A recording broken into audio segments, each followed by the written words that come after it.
Assalamualaikum warahmatullahi wabarakatuh, Ibu. Assalamualaikum warahmatullahi wabarakatuh. Baik, Bu. Di sini saya Lydia Febrianti dari Universitas Negeri Padang, Prodi Pendidikan Guru Sekolah Dasar. Ingin minta izin kepada Ibu untuk wawancara mengenai permasalahan pembelajaran bahasa Indonesia di sekolah dasar tempat Ibu mengajar. Nah, boleh Ibu perkenalkan diri Ibu dulu? Ya, baik, terima kasih. Sebelumnya namanya siapa? Lydia, Bu. Ya, Lydia. Sebelumnya, Assalamualaikum warahmatullahi wabarakatuh. Perkenalkan, nama saya Wiji Lestari, biasa dipanggil Wiji. Saya mengajar di SD Negeri 3 Kuala Tungkal, Kabupaten Tanjung Jabung Barat, Provinsi Jambi. Dan masa mengajar saya jalan 3 tahun. Nah, saat ini saya mengajar di kelas tinggi, di kelas 5. Baik, Bu. Berarti Ibu mengajar di kelas 5 ya, Bu, di kelas tinggi. Nah, Ya, benar sekali dia. apa kurikulum yang diterapkan di kelas Ibu mengajar? Apakah kurikulum 13 atau sudah masuk ke kurikulum Merdeka?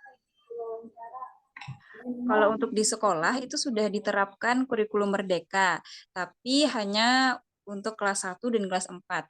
Nah, untuk kelas lebihnya itu masih menggunakan kurikulum K13. Tapi untuk proyek P5 itu semua kelas diwajibkan untuk membuat modul P5.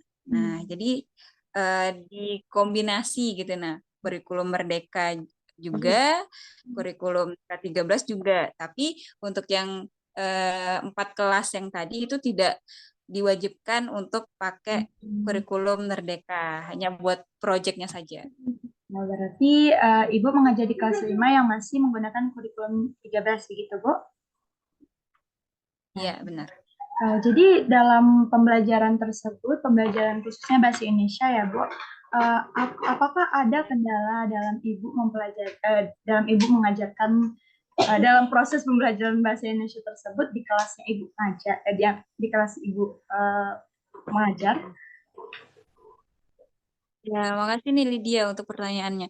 Kalau ngomongin tentang kendala, pasti ada ya, karena 2 tahun ke belakang kita ngalamin pembelajaran dari rumah ya, daring ya. Nah, setelah masuk ke pembelajaran yang memang benar-benar tatap muka, banyak sekali kendala yang saya hadapi ketika mengajar nih. Salah satunya di mata pelajaran bahasa Indonesia.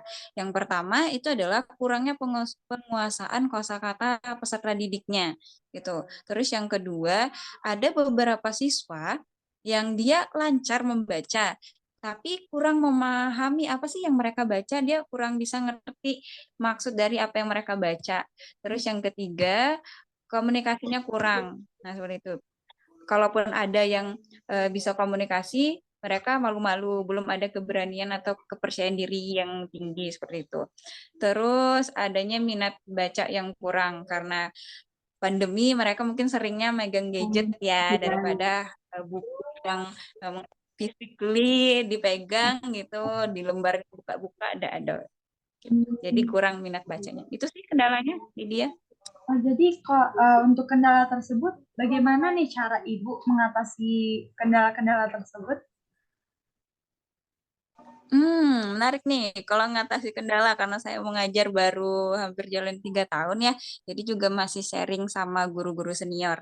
Nah, untuk ngatasin kendala yang pertama yang tadi kurangnya kosakata peserta didik, biasanya saya di awal-awal pembelajaran di 15 menit sebelum mengajar itu ngasih afirmasi atau motivasi ke peserta didik menggunakan kata-kata yang mungkin mereka belum pernah dengar seperti itu. Hmm. Jadi nambah nih kosakatanya yang baru gitu. Ya, ya, Nah, ya. terus yang kedua untuk apa? Membuat mereka paham akan teks yang mereka baca, biasanya saya lakukan adalah pertama saya siapin nih teks bacaan, terus saya kasih LKPD atau lembar kerja siswa yang di dalam itu memuat adik Simba, pertanyaan adik Simba mulai dari apa, di mana, siapa. Kemudian untuk teknik atau strategi yang saya lakukan untuk membuat anak itu memahami teks yang mereka baca, yang kedua saya pakai ini cara, yaitu membuat satu pertanyaan dari teks yang mereka baca. Kemudian riset gitu loh. Nah, jadi random tiap peserta buat satu pertanyaan dari mereka baca terus di random. Nah, masing-masing mereka ngambil nih pertanyaannya. Nah, nanti yang buka pertanyaannya, terus yang dapat pertanyaan itu dia wajib jawab dari yang dia dapat seperti itu. Jadi secara nggak langsung dia juga bisa memahami apa sih yang tadi ditanyain kayak gitu, apa sih yang udah aku tulis gitu untuk memberi paham kepada teman-teman yang dapat pertanyaan itu. Terus strategi yang ketiga yaitu saya buat kotak pos nih. Jadi setiap peserta didik itu saya bagi menjadi beberapa pos. Nah, pos pertama, kedua dan ketiga itu masing-masing pos ada yang jadi pemateri, ada yang jadi pengunjung, ada yang jadi eh, tunggu rumah seperti itu. Tunggu rumah ini yang dia nanti menyapa temannya yang datang.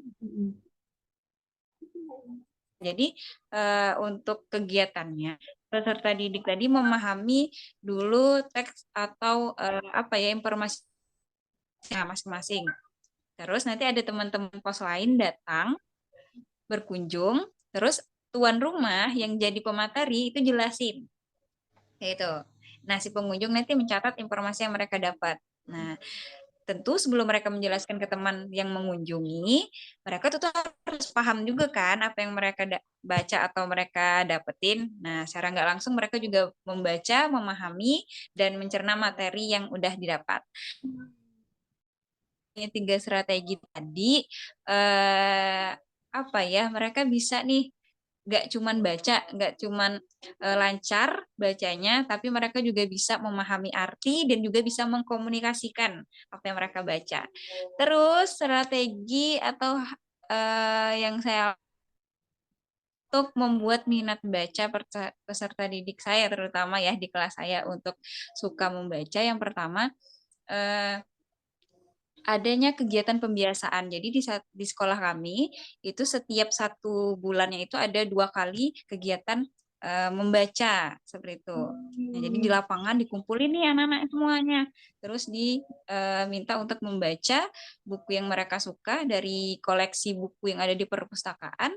Setelah dikasih waktu untuk membaca, mereka diberikan kesempatan untuk mengkomunikasikan kepada teman-temannya di tengah lapangan itu. Jadi selain mentalnya terlatih, juga ini apa juga keberanian, terus materi yang dia baca bisa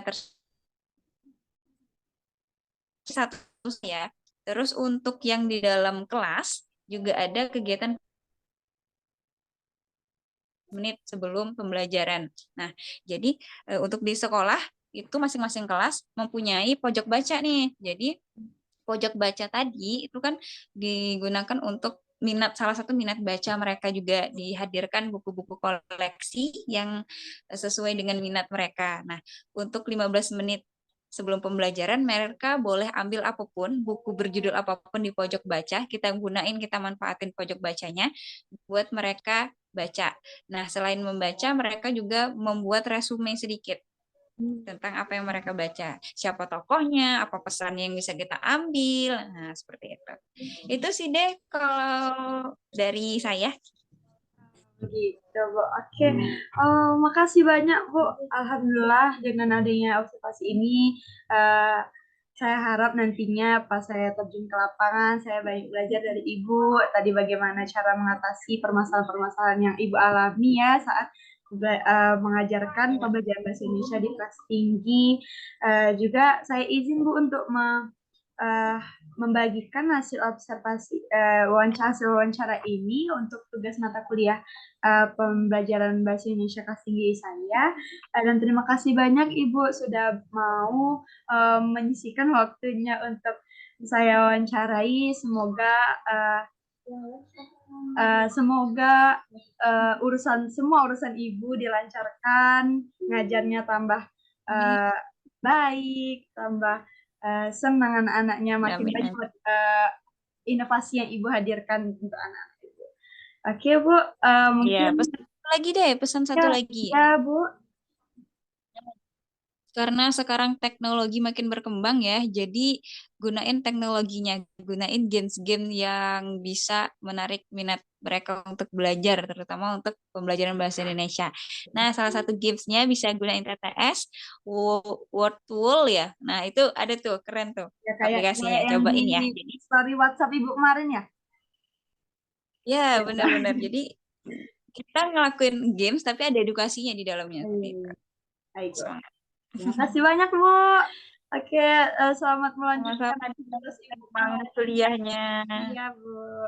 Ya, Oke, makasih banyak Ibu. Kami tutup. Assalamualaikum warahmatullahi wabarakatuh. Waalaikumsalam warahmatullahi wabarakatuh.